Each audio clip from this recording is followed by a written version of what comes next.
Bismillahirrahmanirrahim. Assalamualaikum warahmatullahi wabarakatuh. Waalaikumsalam warahmatullahi wabarakatuh. Yang terhormat Ibu Sri Roheni selaku Kepala UPTD SD 2 Jatimunggul. Yang saya hormati Bapak Ibu Guru UPTD SD Negeri 2 Jatimunggul. Puji syukur marilah kita panjatkan kehadirat Allah Subhanahu wa taala yang mana telah melimpahkan kita begitu banyak karunia dan nikmat sehingga kita bisa berkumpul dalam acara ini. Salawat serta salam semoga tetap tercurahkan kepada junjungan kita Nabi besar Muhammad SAW.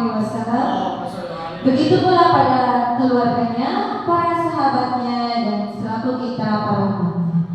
Bapak Ibu yang saya hormati, saya ucapkan terima kasih karena telah meluangkan waktunya untuk hadir dalam acara diseminasi penyebaran pemahaman dan penerapan pengalaman modul 1.4 budaya positif. Bersama saya Sri Agustin, calon guru penggerak angkatan 9 UPTD SD Negeri 2 Jatimunggul Kabupaten Indramayu.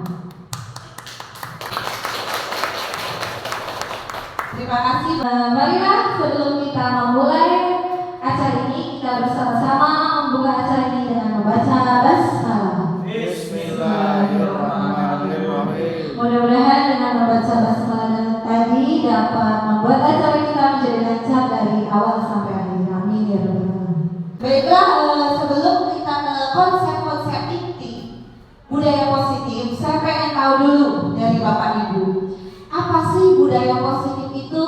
Ada yang berkenan untuk ini berbagi dengan saya? Ya, mikrofonnya, Bu. Dari Ibu Aan Maimana. Bagaimana Ibu, budaya positif itu yang seperti apa sih? Menurut pendapat saya, budaya positif itu budaya-budaya yang baik yang harus diterapkan di lingkungan sekolah. Terima kasih, mungkin itu saja Bu. Ya, betul sekali. Boleh tepuk tangan untuk Bu Aan? Ya, betul sekali. Budaya positif berarti sesuatu yang baik yang harus kita terapkan, ya begitu ya Bu Aan ya.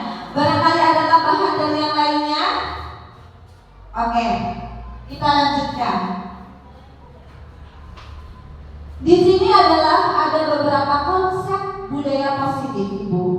Di sini konsep ini budaya positif, yaitu yang pertama adalah perubahan paradigma belajar, disiplin positif, nilai-nilai kebajikan, kebutuhan dasar manusia, motivasi perilaku manusia, kemudian posisi kontrol guru, keyakinan kelas, dan segitiga restitusi. Yang insya Allah nanti kita bahas bersama semuanya di sini. Mudah-mudahan dengan membahas semua ini kita dapat menjalankan budaya positif di sekolah kita UPTD SD Negeri 2 Jatimungkul. Yang pertama adalah pembelajaran dengan paradigma baru. Dulu kita sebagai guru mengajar, ibu-ibu pernah dengar tidak? Teacher center atau student center. Pernah dengar nggak? Belajar berpusat pada murid dan belajar berpusat pada guru. Kira-kira Bu Ida, kemudian Bu Ating, Bu Aan, dan Bapak Ibu guru lain semua, kira-kira pakai yang mana nih? Apakah pendidikan pembelajaran yang berpusat pada murid atau pembelajaran yang berpusat pada guru? Kira-kira yang mana, Bu Ida? Ya, betul sekali. Berarti hebat. Bu Ating? Sama, iya. Bu Aan juga begitu ya. Yang lain alhamdulillah. Berarti kita benar-benar sudah melakukan pembelajaran dengan paradigma baru, yaitu pembelajaran yang berpusat pada murid. Karena kita sebagai guru hanyalah sebagai fasilitator, di mana kita hanya menuntun anak sesuai dengan kodratnya, yaitu kodrat alam dan kodrat zaman, sesuai dengan kemampuan yang dimiliki oleh anak. Pembelajaran dengan paradigma baru merupakan pembelajaran yang dirancang berdasarkan prinsip pembelajaran berdiferensiasi, sehingga para peserta didik belajar sesuai kebutuhannya berdasarkan tahapan perkembangan sesuai teori psikologi modern untuk mewujudkan profil pelajar Pancasila. Ibu-ibu masih ingat tidak? 6 dimensi profil pelajar Pancasila.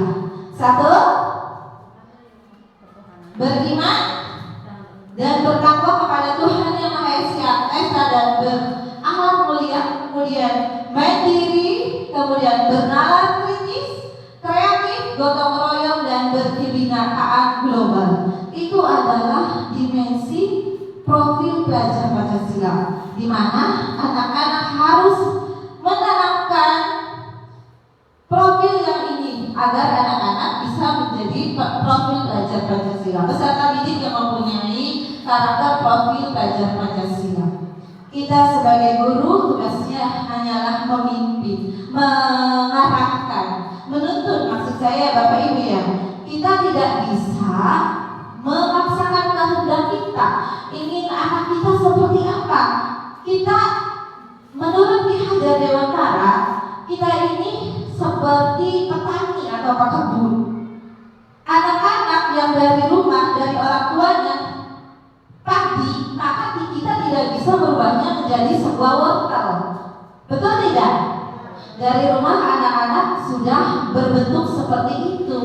Kita hanya menebalkan garis-garis halus yang sudah ada pada anak. Kita tidak boleh dia harus seperti ini, dia harus seperti itu sesuai dengan keinginan kita.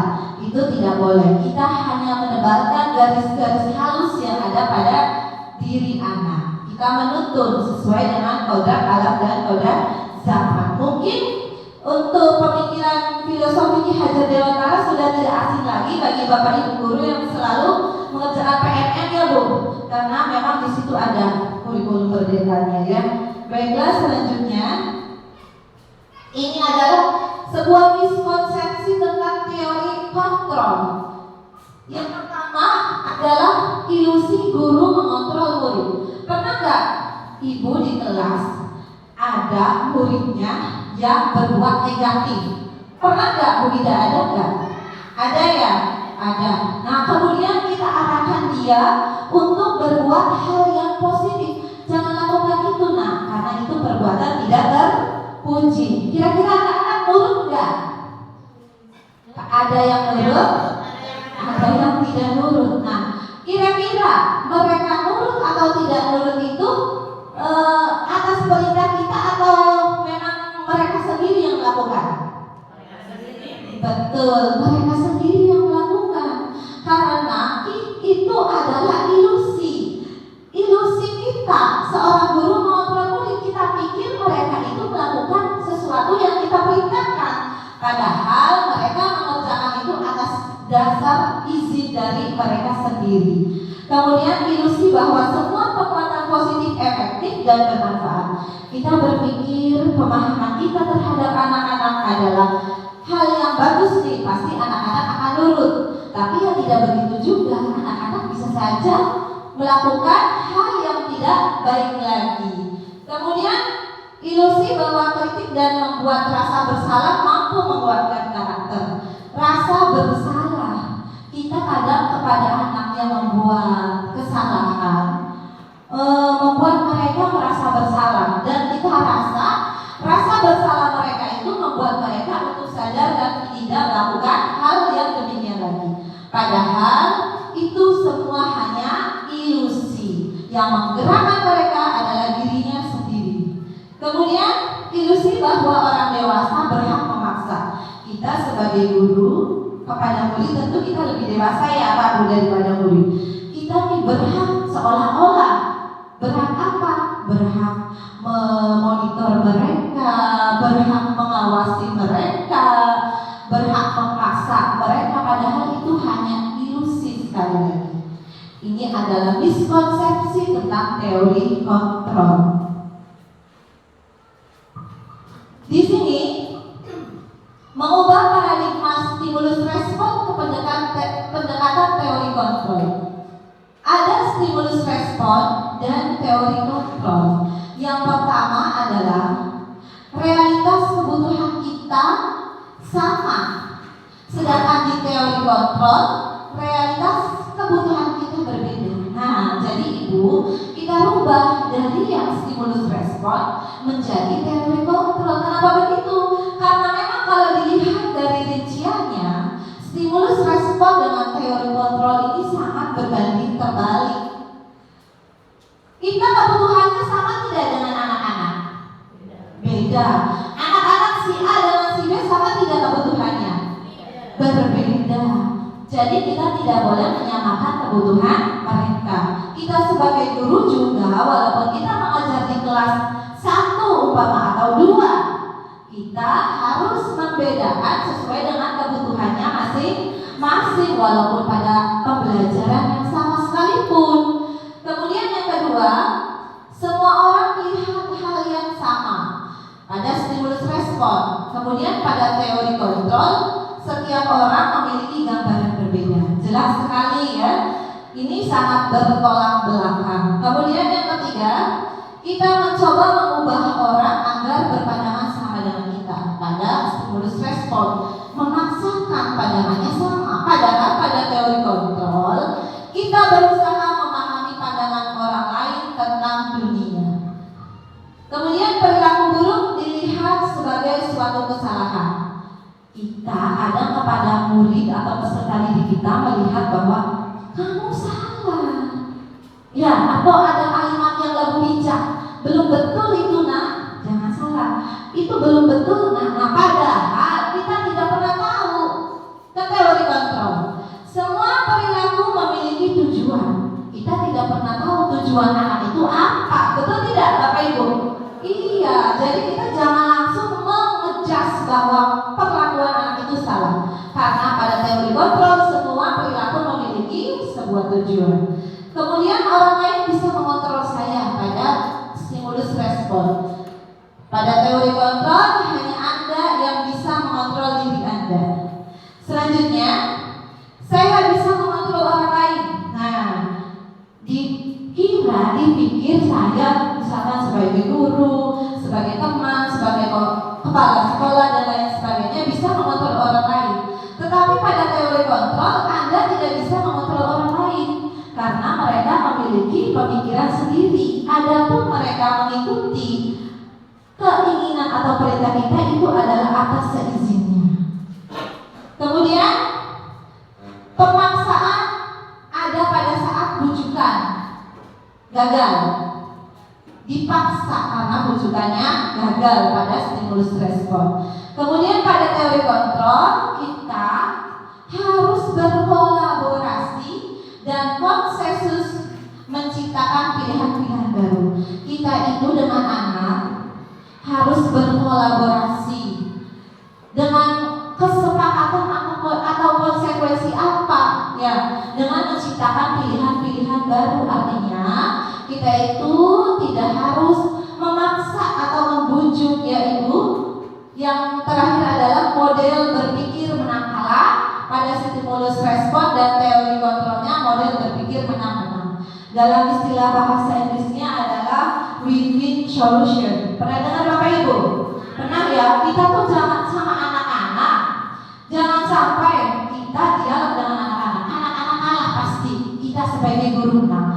Tidak boleh, tapi kita harus menang-menang. Anak-anak menang. Mereka kembali ke kelompoknya masing-masing dengan identitas sukses, bukan identitas gagal.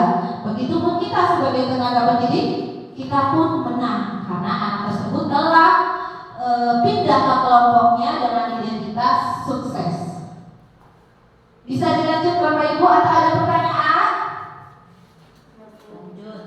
Baik, ini adalah yang disiplin positif. Disiplin berasal dari kata disiplina yang artinya belajar. Disiplin mengacu pada disiplin diri yang memiliki tanggung jawab terhadap apa yang dilakukannya berdasarkan nilai-nilai yang diyakini. Disiplin positif merupakan salah satu cara penerapan disiplin yang bertujuan untuk menumbuhkan kesadaran serta memberdayakan peserta didik tanpa imbalan penghargaan atau reward, ancaman atau hukuman.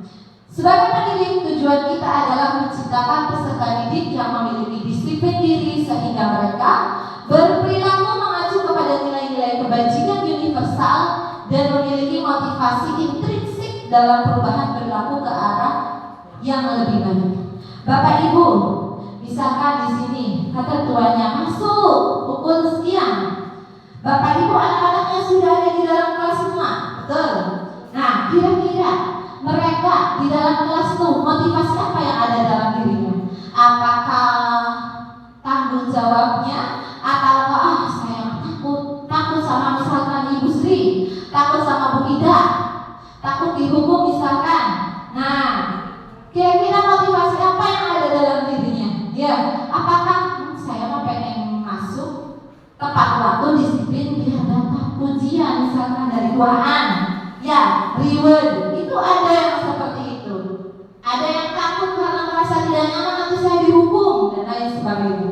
Tugas kita sebagai pendidik adalah menciptakan peserta didik yang memiliki kedisiplinan, yaitu muncul dari keyakinan yang dimiliki oleh diri sendiri. Ya, keyakinan intrinsik atau keyakinan dari dalam diri kita. Selanjutnya, ini adalah nilai-nilai kebajikan ya.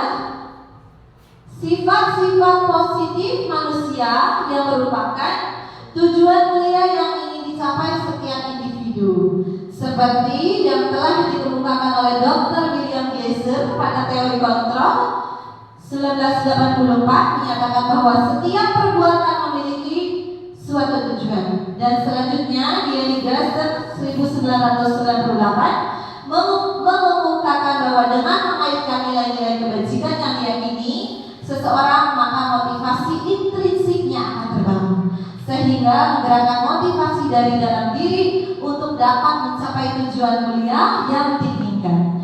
Nilai-nilai kebajikan universal meliputi hal-hal seperti keadilan, tanggung jawab, kejujuran, bersyukur, lurus hati, berprinsip, integritas, kasih sayang, rajin, komitmen, percaya diri, kesabaran, dan tentunya masih banyak lagi. Dan ini adalah contoh-contoh nilai kebajikan instansi atau organisasi. Nilai-nilai yang disepakati bersama lepas dari suku, bangsa, agama, bahasa maupun latar belakangnya. Seperti di awal saya sudah jelaskan ya tadi nilai kebajikan profil pelajar Pancasila yang ada 6 dimensi seperti beriman dan bertakwa kepada yang Maha Esa dan berakhlak mulia, berkebinakaan global, gotong royong, mandiri, kreatif, dan bernalar kritis. Kemudian dari IBO, Primary Years Program, toleransi, rasa hormat, integritas, mandiri, menghargai, antusias, empati, keingin-tahuan, kreativitas, kerjasama, percaya diri, dan komitmen. Dan dari keterampilan hidup atau life skill, dapat dipercaya, lurus hati, pendengar yang aktif dan tidak merendahkan orang lain dan memberikan yang terbaik dari diri. Nah, Bapak Ibu, selanjutnya adalah kebutuhan dasar manusia. Kebutuhan dasar manusia adalah segala sesuatu yang kita lakukan untuk mendapatkan apa yang kita inginkan. Seluruh tindakan yang kita lakukan memiliki tujuan tertentu, dan semua usaha terbaik yang kita lakukan adalah dalam rangka agar kebutuhan dasar kita terpenuhi dengan baik. Baik, sekarang kita langsung ke kelas misalnya. Bapak Ibu pernah nggak muridnya ada yang ngantuk Bu di kelas? Muridnya pernah nggak? Ada yang males-malesan, suruh maju nggak mau? Ada Bu? Nah, Bu Atin ada nggak? Males-malesan, acuh tak acuh kepada guru ada? Bu Aan ada? Yang lainnya juga ada. Nah, kira-kira kenapa itu Bapak Ibu? Nah, ini adalah 5 kebutuhan dasar manusia. Jadi mereka di kelas ngantuk, tidur-tiduran, malas mengerjakan tugas, jangan-jangan kebutuhan yang ini tidak terpenuhi di rumahnya atau di sekolahnya. Nah, misalkan tadi yang ngantuk, kita jangan marahin dulu, tidur saja, jangan. Tapi kita lihat dulu, jangan-jangan anaknya belum sarapan. Yang pertama, bertahan hidup. Anak-anak kalau belum makan, pakaian tempat tinggal, keamanan kesehatannya tidak tercukupi, dibawa ke sekolah, ngantuk, tidur, malas-malasan, betul tidak? Iya, karena kebutuhan bertahan hidupnya mereka tidak tercukupi.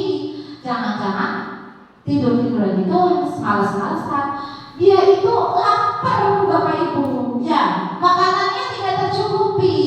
Jangan-jangan karena pakaiannya beda sendiri jadi minder. Kemudian jangan-jangan dia ngantuk, tempat tinggalnya misalnya kebanjiran atau terkena bencana alam, bisa kan? Iya, karena misalkan kebanjiran dia tidak tidur pulas atau tidur nyenyak. Lihat sinetron Bu. Iya, tapi itu kan ada di sekolah kita. Ada tidak yang seperti itu? Banyak kan Bu? Banyak seperti itu. Itu adalah kasus-kasus yang ada di sekolah klasik, kasus klasik ya. Kemudian ada kebutuhan dasar yang nomor 2, yaitu cinta dan kasih sayang dan rasa diterima. Indikatornya rasa diterima, dipedulikan, berbagi, kerjasama, menjadi bagian dalam kelompok. Ibu-ibu pernah tidak di kelasnya? Ayo kita bagi kelompok. Kemudian kita berdiskusi. Setelah diskusi ada yang pasif, diam aja, nggak mau ikut diskusi. Ada nggak muridnya yang kayak gitu? Ada ya, ada buahan. Ininya aktif, iya bilang saja. Kira-kira kebutuhan dasar apa yang tidak Kasih sayang. Nah, iya, bisa kasih sayang dari guru bisa, dan bisa juga kasih sayang dari temannya. Misalnya kita kelompoknya ada 5. Ada 5. Yang 4 bestie, ya, yang 1 mah terkucilkan. Nah, dia tidak merasa bahwa dirinya tidak diterima, betul tidak? Nah, tugas kita sebagai guru, kita harus memecahkan solusinya bagaimana agar anak tersebut bisa aktif seperti temannya yang lain. Berarti kan itu kebutuhan dasar cinta kasih sayangnya tidak terpenuhi. Kemudian penguasaan. Nah, pada penguasaan ini indikatornya adalah harga diri, keinginan untuk dianggap, memimpin, berprestasi, diakui dan dengar. Biasanya anak-anak yang punya kebutuhan dasar penguasaan ini pengennya jadi kakek atau ketua kelas. Pengennya dianggap, saya ini bisa, saya ini mampu. Ya, tapi kadang kita sebagai guru, kita juga kan harus memilih yang jadi anak itu seperti apa. Betul begitu, Bu? Kadang anak-anak yang tidak terpenuhi kebutuhan dasar yang ini, dia bisa melakukan hal-hal yang negatif. Tugas kita sebagai guru adalah memenuhi kebutuhan anak tersebut dan menuntunnya agar dia mendapatkan kebutuhan dan melakukan hal-hal yang positif. Kemudian kebutuhan yang berikutnya adalah kebebasan. Indikator diri, memiliki pilihan, mencoba hal baru, mampu mengendalikan arah dirinya. Ibu-ibu, kadang kita belajar di dalam kelas itu bosan mungkin untuk anak-anak ya. Anak-anak pengen belajar di luar. Makanya Ibu An suka ajak anak-anak keluar. Karena itu memang iya, anak-anak juga ada yang pembelajarannya bersifat kinestetik. Ya, artinya mereka tuh kadang bosan di dalam ruangan kelas dengan hanya demonstrasi klasikal. Jadi kita perlu inovasi baru agar anak kita tidak bosan. Mereka butuh kebebasan ya. Dalam artian ini kebebasan juga tentunya kita harus membuat mereka atau mengarahkan mereka kepada hal-hal yang positif. Kemudian ada kesenangan. Di sini indikatornya bermain, humor, antusiasme, tertawa. Ibu-ibu, kalau ada murid ibu-ibu di kelas yang tertawa, dilarang tidak? Iya, jangan dilarang, biarkan mereka tertawa. Kalau mereka tidak tertawa, nanti kebutuhan kesenangannya tidak terpenuhi. Yang penting ada waktunya. Jangan tertawa dari jam pelajaran awal sampai dengan akhir. Kasihan juga nanti ilmunya ya. Kemudian bermain di sini. Boleh nggak anak-anak bermain saat belajar? Boleh nggak, Bu? Boleh. Kita sebagai guru harus bisa berinovasi. Contohnya, kita pembelajarannya dengan metode bermain. Jadi permainan mereka diarahkan oleh kita, begitu. Ya, pahamnya Bapak Ibu ya. Kira-kira ada yang perlu diperjelas nggak untuk 5 kebutuhan dasar? Cukup ya? Kalau cukup, ke motivasi perilaku manusia. Pada dasarnya, motivasi perilaku manusia ini, Ibu, ada 2. Yang pertama dari dalam diri dan dari luar. Motivasi dari dalam adalah motivasi intrinsik dan motivasi dari luar adalah motivasi ekstrinsik. Yang pertama, ini ada 3 nih Bapak Ibu tahapannya. Yang pertama yang paling rendah untuk sebuah motivasi adalah untuk menghindari ketidaknyamanan atau sebuah hukuman. Jadi anak-anak kita itu disiplin berangkat pagi-pagi itu cuma karena takut dihukum. Ini motivasinya dari luar. Kalau motivasinya dari luar, bisa saja kalau kita nggak memberikan hukuman atau kita lengah, anak-anak bisa melakukan hal yang sama karena motivasinya paling rendah. Mereka tuh disiplin karena takut. Kemudian yang kedua naik levelnya untuk mendapatkan imbalan atau penghargaan dari orang lain. Saya mah kalau datang pagi-pagi dipuji sama Bu Ida umpamanya. Oh hebat, datangnya bagus sama Bu Ani, kasih reward seperti itu. Nah, ada yang seperti itu enggak, Bu? Ada ya. Ya memang itu adalah sesuatu yang klasik untuk peserta didik kita ya. Iya, nah jadi ini juga termasuk motivasi ekstrinsik, Bu, dari luar. Jadi kalau misalnya Bu Ida nggak ngasih jempol atau buah nggak ngasih tepuk tangan, nggak usah disiplin lagi deh karena motivasinya dari luar. Nah, ini yang paling bagus nomor 3 untuk menjadi orang yang mereka inginkan dan menghargai diri sendiri dengan nilai-nilai yang mereka percaya. Ini adalah motivasi dari dalam diri atau motivasi intrinsik. Jadi mereka meyakini nilai-nilai kebajikan yang ada dalam diri mereka. Tentunya pada saat itu kita membuat sebuah keyakinan kelas. Ya betul, keyakinan kelasnya dibuat. Kita bercurah pendapat dengan peserta didik kita dengan keyakinan apa yang mereka butuhkan seperti itu. Nanti ketika mereka melakukan sesuatu, pasti mereka mengingat keyakinan apa yang mereka telah sepakati. Boleh. Selanjutnya, di sini ada hukuman konsekuensi restitusi. Ini Bapak Ibu. Saya dulu hanya mengenal dua. Yang pertama hukuman dan konsekuensi. Pada saat saya mengikuti program pendidikan guru penggerak, saya baru tahu oh ada restitusi seperti itu.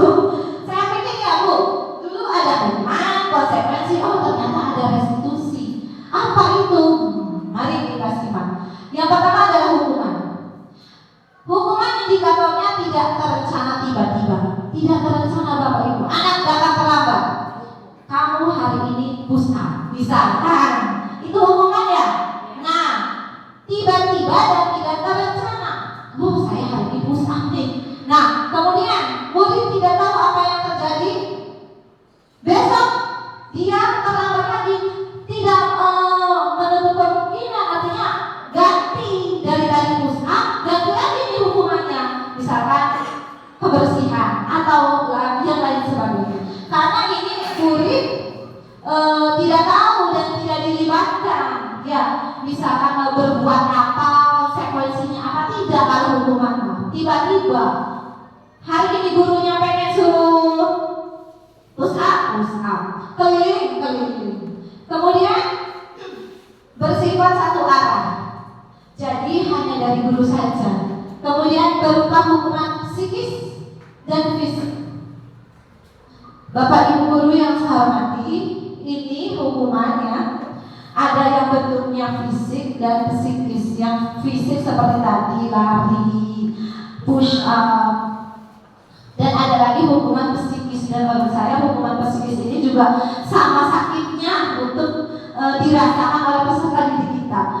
Hukuman psikis adalah hukuman verbal, biasanya kalimat-kalimat yang tidak enak yang didengarkan oleh murid kita. Ngomong gak enak, Bapak Ibu, ngomong gak enak itu kepada murid, bahayanya adalah kita akan dikenal dengan yang seperti itu. Bapak Ibu pernah jadi peserta didik? Saya pernah jadi peserta didik. Saya pernah merasakan sekolah berapa tahun ya Bu?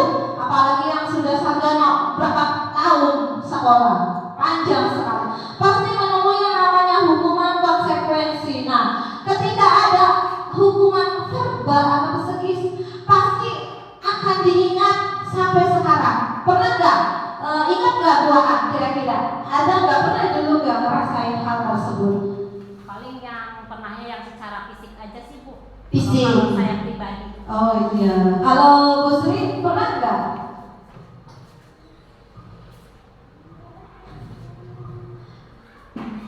Iya, jadi itu adalah beberapa hukuman ya Ibu. Jadi hukuman verbal ini walaupun cuma enteng kita ucapkan, tapi dampaknya berkelanjutan untuk psikologis anak-anak. Kita ngomongnya gampang, tapi ya tolong sekali diminimalisir hukuman-hukuman seperti ini, karena ada yang lebih baik konsekuensi dan restitusi. Kemudian pada konsekuensi yang pertama adalah terencana, disepakati sesuai peraturan.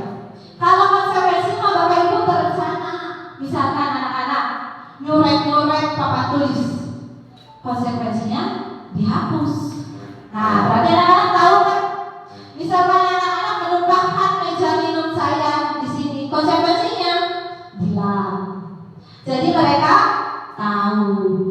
Misalkan anak-anak terlambat masuk pukul 7.15, dia masuk misalkan terlambat 10 menit. Nah, konsekuensinya bisa anak-anak mengganti jam pelajaran 10 menit setelah selesai pembelajaran. Itu adalah konsekuensi.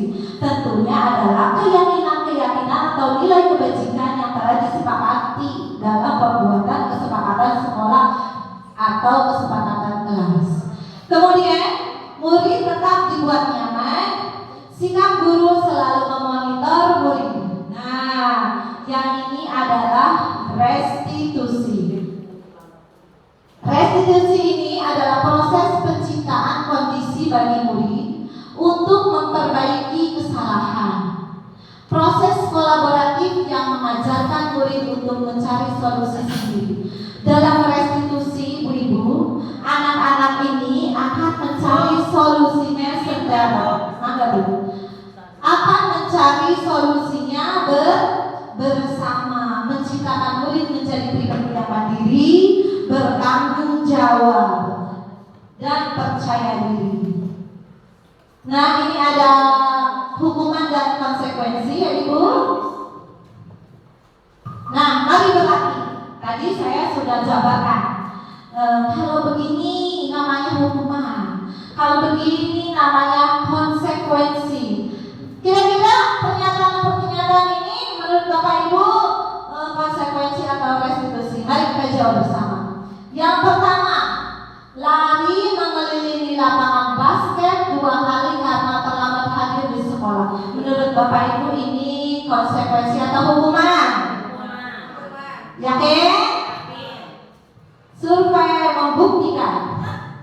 Oh betul, tepuk tangan dong. Berarti hebat. Ya hebat, alhamdulillah. Kedua, membersihkan coretan yang dibuat di meja tulis. Ini hukuman apa konsekuensi ya? Konsekuensi. Yakin? Kita buktikan. Ya betul sekali, hebat. Murid diminta untuk push up 15 kali karena tidak menggunakan masker ke sekolah. Apa ya ini? Hukuman. Hukuman apa konsekuensi ya? Coba kita lihat. Betul, alhamdulillah ya hebat ya Bapak Ibu. Menggantikan kertas tugas temannya yang dicoret-coret, nyoret-nyoret, baturet. Apa tuh? Oke, yang terakhir berjemur di lapangan basket pukul 12 siang karena mengobrol dengan teman. Iya, hukuman. Beri tepuk tangan untuk kita semua. Iya. UPTD dan Negeri 2 Jati Unggul. Iya, masih semangat? Alhamdulillah. Semangat ya Ibu Bapak. Ini yang kemudian adalah 5 posisi kontrol guru. Kita sebagai guru harus menempatkan pada posisi kontrol yang mana ya? Yang pertama adalah penghukum. Yang kedua pembuat terasa bersalah. Yang ketiga posisi teman. Keempat posisi pemantau dan yang kelima adalah posisi manajer. Kira-kira buahan ada di posisi yang mana? Teman. Bu Sri yang mana Bu? Pemantau. Berarti di posisi yang mana kira-kira? Teman. Oke. Kita lanjut ya. Posisi kontrol guru. Yang ini ada pernyataan Ibu ya. Ada kamu tidak pernah benar melakukannya. Ini yang mengatakan adalah penghukum. Kamu tidak pernah benar melakukannya. Tuh, Ibu, Bapak, Ibu pernah ngomong kayak gitu ke muridnya. Itu berarti Bapak Ibu ada di posisi penghukum. Mereka dihukum walaupun hanya verbal sifatnya. Saya kecewa sekali dengan kamu. Tuh, kecewa. Mereka tuh di hati anak-anak tuh, wah ibu guru saya kecewa sama saya. Jadi mereka merasa bersalah. Berarti kita tuh membuat mereka merasa bersalah. Kemudian ayo lakukan demi ibu bapak. Nah ini ada posisi teman. Ayolah begitu ya. Kemudian apakah kamu mau mendapatkan stiker bintang hari ini adalah posisi pemantau. Dan bagaimana kamu bisa menyelesaikan masalah ini adalah manajer. Seperti yang karena tadi ditanyakan buatin ini, bagaimana kamu bisa menyelesaikan masalah ini? Masalah itu kan Bu, berarti kita harus menggunakan segitiga restitusi untuk menyelesaikan masalah tersebut dengan memposisikan diri kita sebagai posisi manajer. Nah, ini berlatih lagi kayak tadi. Ini kasusnya yang ada pada peserta didik kita, Bapak Ibu. Kalau kita upacara kan siswa tidak memakai atribut lengkap saat upacara. Nah, biasanya kan ada yang dipanggil, betul? Ya, seperti itu. Nah, kira-kira kalimat-kalimat yang ada di sebelah sini nih, itu posisinya apa? Yang pertama, berapa kali ibu bapak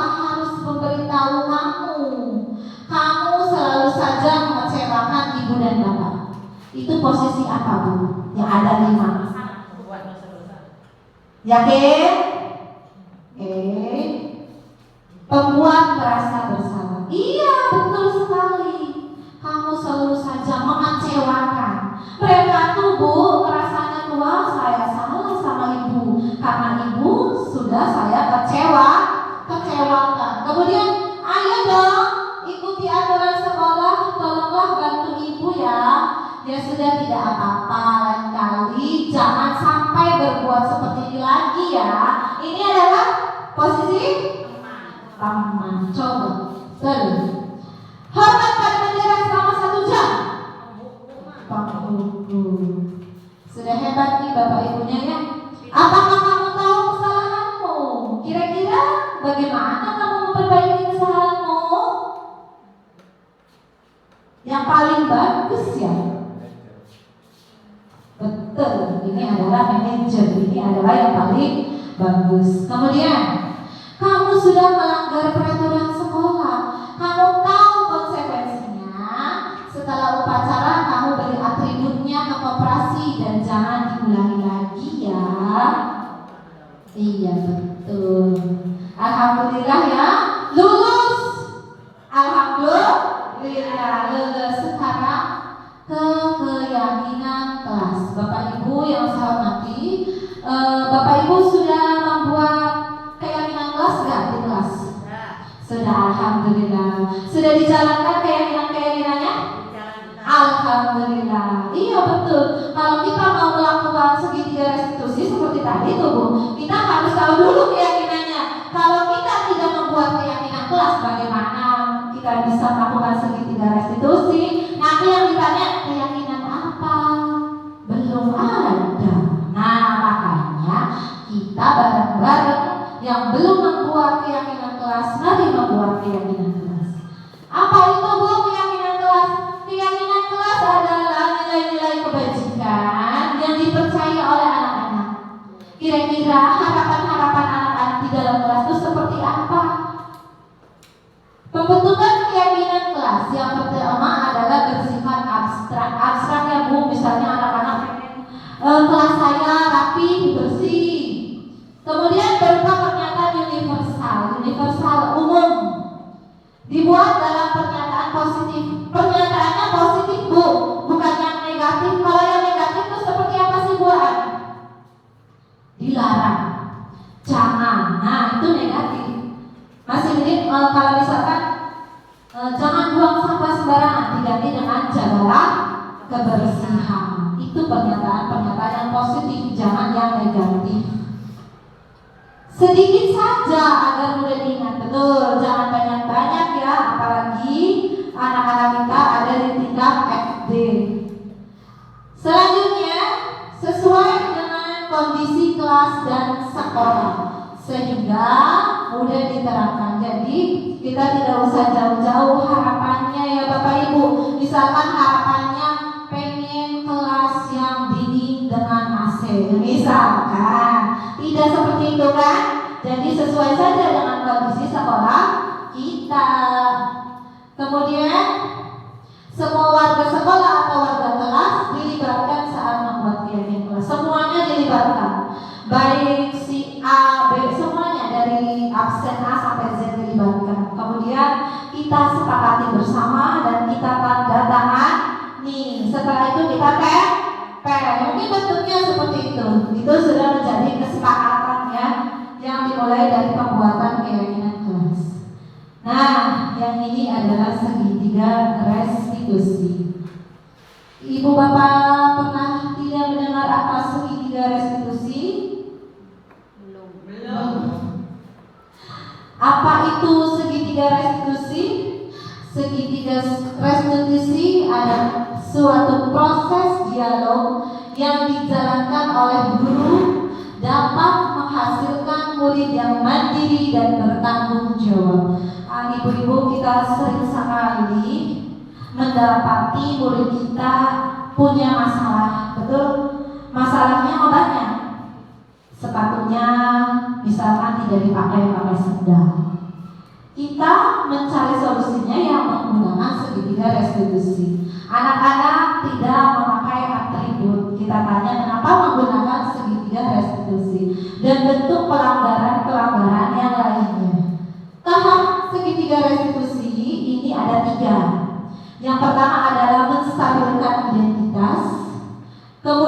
validasi tindakan yang salah. Kemudian 3, menanyakan keyakinan kelas. Ketiga tahapan ini apabila masalahnya tidak terlalu berat, maka kita tidak usah melakukannya secara berurutan. Kita bisa langsung menanyakan keyakinan kelas yang telah kita buat. Tuh, balik lagi ke keyakinan kelas. Jadi betapa pentingnya sebuah keyakinan kelas.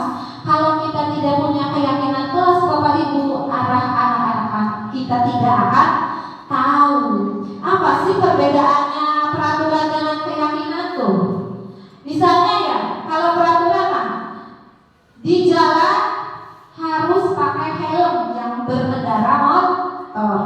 Itu adalah aturan. Kalau tidak menaati peraturan apa Pak? Ditilang. Itu adalah aturan. Bagaimana dengan keyakinannya? Keyakinannya yang keselamatan, betul tidak? Keselamatan, keamanan. Kemudian pada saat pandemi, misalkan peraturannya kita wajib menggunakan masker. Iya, di jalan dulu waktu pandemi kita naik kendaraan motor, mobil ditilang karena tidak memakai masker. Nah, itu adalah sebuah aturan.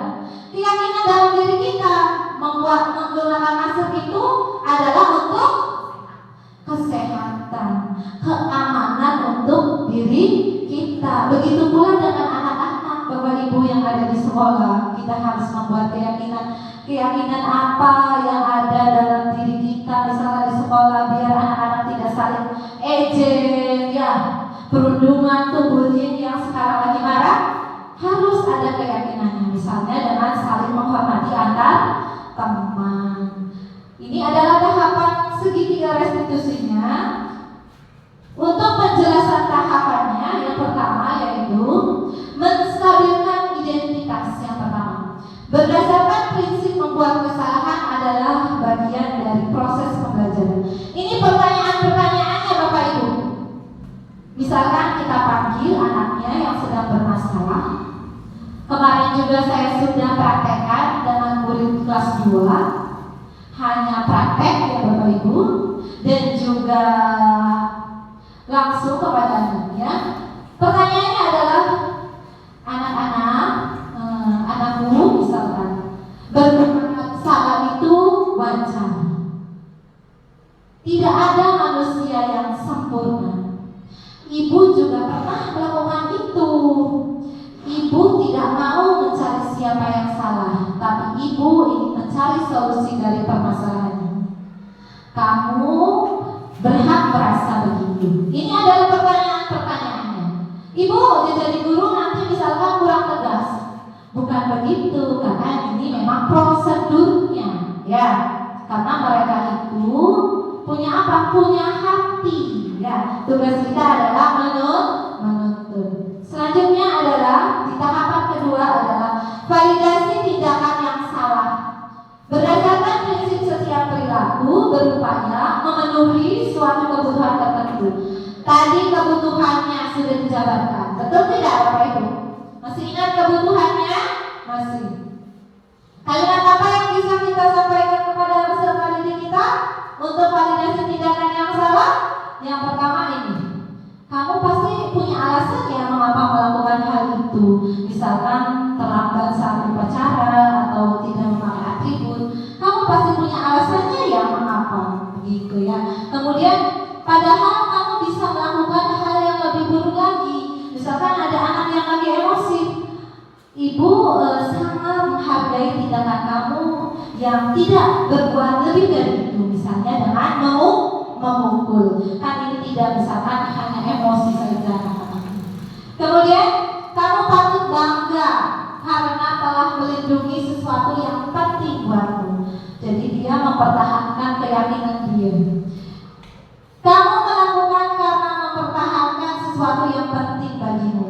Ya, penting misalkan dia mempertahankan jawabannya karena dicontek oleh temannya. Begitu ya Ibu. Dan tahapan yang terakhir pada segitiga restitusi adalah menanyakan keyakinan. Nah, Nah, kalau kita belum buat, susah ya. Jadi kita harus buat keyakinannya dulu. Berdasarkan prinsip teori kontrol bahwa pada dasarnya kita termotivasi secara intrinsik atau dari dalam. Apa keyakinan kelas kita? Nah, pas itu ditanya, apa keyakinan kelas kita? Misalkan pas itu saat itu marah-marah ya. Oh, keyakinan kelas yang dilanggar misalnya apa? Oh, keyakinan kelasnya ternyata saling menghormati. Kemudian nilai-nilai apa yang telah disepakati bersama? Nah, itu nilainya. Seperti apa gambaran sebuah kelas yang ideal menurut kamu? Gambarannya pengen seperti apa kelas yang ideal? Kemudian kamu ingin menjadi orang yang seperti apa? Ditanya anak-anaknya. Ingin menjadi seperti apa? Bapak Ibu yang saya hormati, ada nggak pertanyaan-pertanyaan yang sekiranya pengen ditanyakan enggak? Saya juga punya tayangan. Ini adalah segitiga restitusi dengan murid saya bersama dari Zahra kelas 2. Saya sedang melakukan tahapan menstabilkan identitas dulu. Namun selalu mencatat tugas saya, Bu. Oh begitu, ya wajar lah kalau Zahra merasa kesal. Jika ibu ada di posisi Zahra, ibu pun pasti akan melakukan hal yang sama. Ya, Bu. Lalu Kemudian melakukan validasi tindakan yang Saya salah marah-marah, Bu. Saya maki-maki Gunawan sampai menggebrak mejanya. oh begitu. dengan alasannya kira-kira apa? Ternyata alasannya Ya, saya kan sudah emosi karena hasilnya dicontek oleh Tapi hakim. Gunawan malah mencontek dan tidak berusaha sendiri. Kemudian saya memberikan penguatan bahwa ya wajar. Dan kesal ya karena tidak rela pekerjaan Zahra mencontek begitu saja oleh Gunawan. Ibu sangat menghargai tindakan Zahra yang tidak berbuat lebih buruk daripada itu, misalnya dengan Yang terakhir adalah tahap ya kita pikirkan bareng-bareng ya nak ya. menanyakan keyakinan sesuai dengan keyakinan yang telah saya buat bersama anak-anak yang telah kita sepakati bersama. Tidak, Bu. Jadi keyakinan yang dilanggar adalah saling menghormati. Saling menghormati antar teman. Ya betul. Menurut Zahra menghormati antar teman itu penting tidak? Penting, Bu. Baik, kalau menurut Zahra ini, jadi keyakinan kelas apa yang harus Zahra lakukan pada saat Zahra marah? Saya harus sabar, Bu. Zahra bersedia memperbaiki masalah ini? Bersedia, Bu. Apakah yang akan Zahra lakukan? Saya harus bersabar dan menahan emosi saya. Kalau ada teman yang mencontek, saya akan melaporkan kepada Ibu. Semangat ya.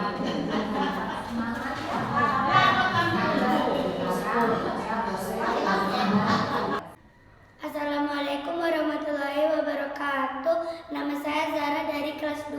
Saya senang sekali belajar diskusi dengan Ibu karena saya bisa belajar mengendalikan diri untuk menahan emosi dengan cara bersabar dan saling menghormati antar teman. Terima kasih. Wassalamualaikum warahmatullahi wabarakatuh. Silakan duduk Zahra. Selamat siang Zahra. Selamat siang, Bu. Apa kabar nak? Baik. Oke Zahra, tadi ibu lihat saat upacara Zahra tidak ada di barisan peserta upacara. Dan menurut laporan menjaga sekolah, posisi Zahra pada saat itu masih di luar pagar sekolah. Zahra terlambat ya? Ya, Bu. Zahra sudah berapa kali terlambat saat kegiatan upacara nak? Kalau tidak salah sudah 3 kali, Bu.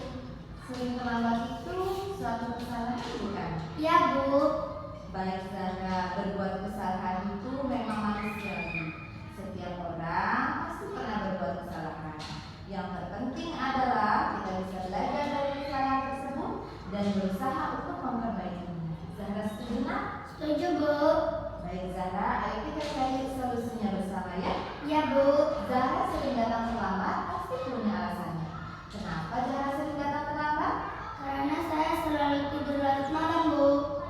Kenapa Zahra sampai tidur larut malam? Karena saya sering main HP sampai larut malam. Oh, Zahra tahu tidak keinginan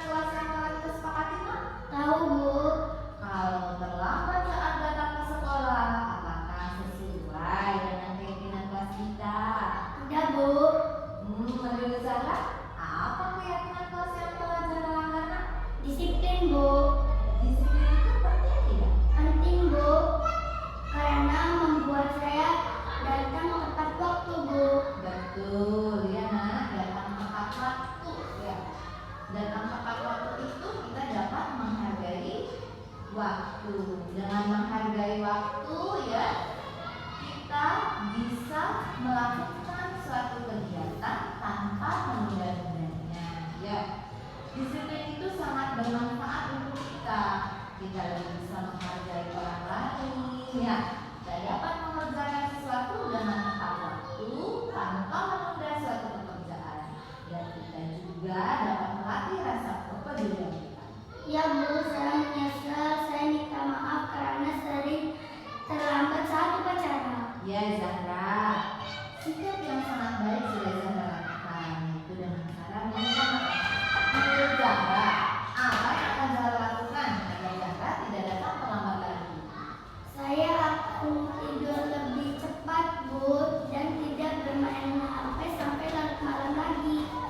Baik Zahra, sepertinya Zahra sudah menemukan solusinya, dan Ibu akan meminta bantuan orang tua Zahra untuk bekerja sama agar Zahra tidak terlambat lagi datang ke sekolah. Sekarang Zahra silakan kembali ke kelas. Terima kasih Bu. Sama-sama nak. Assalamualaikum. Waalaikumsalam.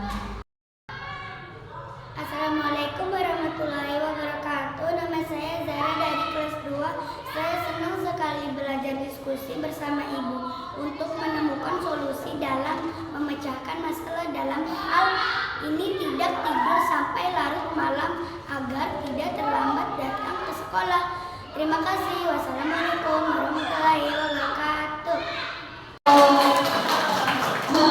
Alhamdulillah Bapak Ibu, jadi dengan mempraktekkan hal tersebut, jadi anak-anak tuh sangat hafal sekali dengan keyakinan kelasnya. Saya di kelas selalu menanyakan, kalau misalkan anak-anak tidak mengerjakan tugas dari ibu berkata berarti keyakinan kelas apa yang dilanggar. Mereka dengan tegas menjawab, bertanggung jawab dan sebagainya. Alhamdulillah mereka telah paham, telah menjalani keyakinan kelas yang telah disepakati. Dengan demikian, jika terjadi suatu masalah, saya bisa menanyakan keyakinan kelas yang telah disepakati. Dan keyakinan kelas itu tentunya tertanam dari diri mereka sendiri, yang artinya dapat mereka hayati ya Bapak Ibu. Tidak perlu takut kepada saya, tidak perlu takut hukuman, atau tidak perlu menginginkan suatu penghargaan, hadiah, reward dan lain sebagainya. Tapi motivasi yang ada pada dalam dirinya, mereka tumbuh sendiri bahwa dia telah meyakini keyakinan yang ada pada dirinya. Maka tugas kita sebagai guru, Bapak Ibu, mari kita membuat keyakinan di kelas kita masing-masing, dan kita juga bisa membuat keyakinan di tingkat sekolahnya untuk keseluruhannya. Bapak Ibu, alhamdulillah kita telah selesai melaksanakan acara ini. Saya ucapkan terima kasih yang sebesar-besarnya atas kesempatan yang diberikan kepada saya untuk berbagi dalam pemahaman budaya positif sekolah. Mudah-mudahan sekolah kita SD Negeri 2 Jatimunggul dapat menerapkan budaya positif sekolah dan dilanjutkan di rumah masing-masing. Amin ya rabbal alamin. Sekian dari saya. Saya tutup dulu acara ini. Mangga bareng-bareng mengucapkan alhamdulillah. Alhamdulillah. Kurang dan lebihnya saya minta maaf. Wassalamualaikum warahmatullahi wabarakatuh.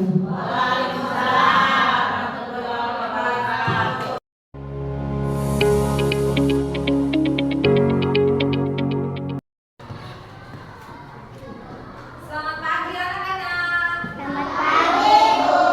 Apa kabar semuanya? Alhamdulillah luar biasa. Allahu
dan harapannya?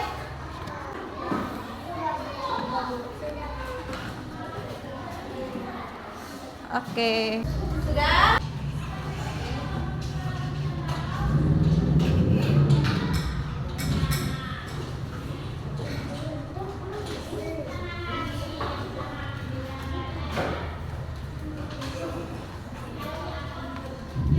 Oke, sudah? Kalau sudah, kita tempel ya. Ayo, ditempelkan.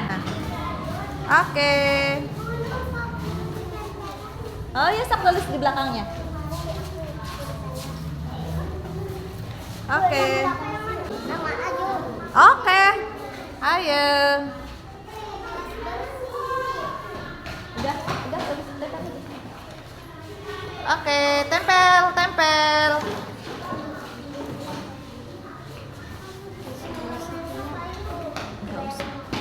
Boleh yang sudah duduk anak-anak.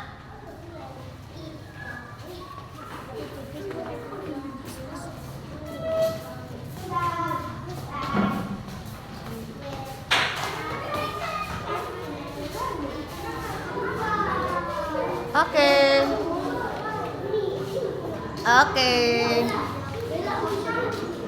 Baik anak-anak, ayo kita lihat hasil keyakinannya nih. Pengen harapanku sekolah kelas kita wani, berarti nyaman ya.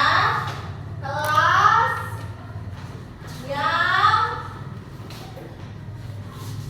nyaman. Oke. Kemudian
Bilkis.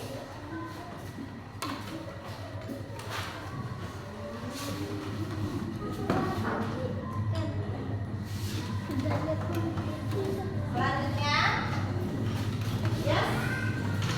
Gas ditulis ada lihat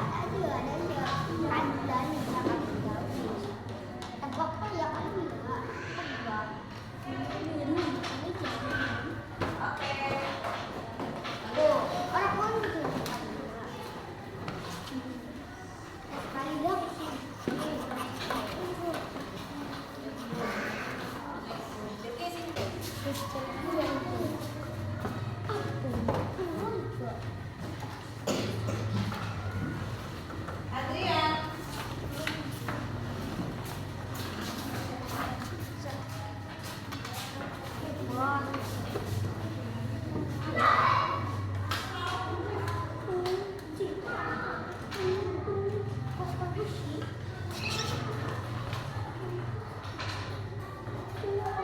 Zahra.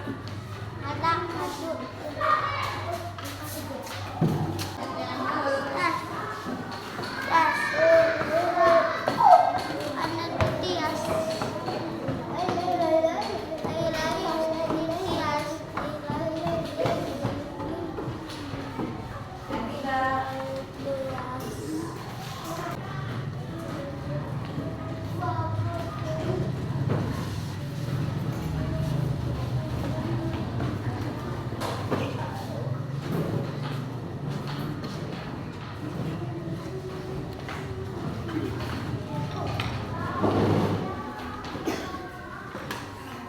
Bilkis, Nabela.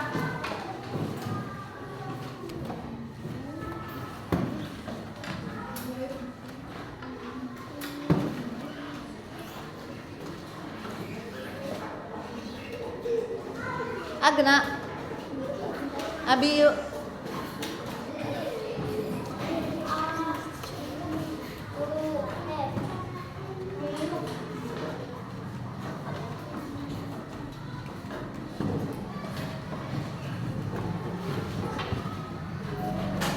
Ayo.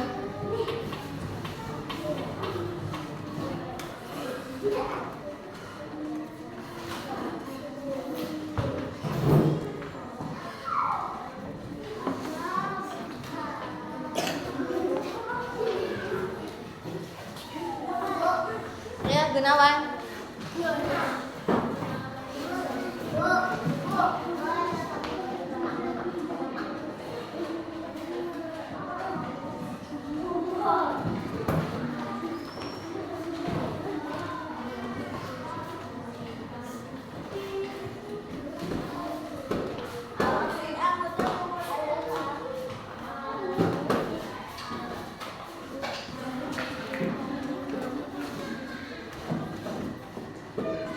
Baik anak-anak, semuanya sudah tanda tangan?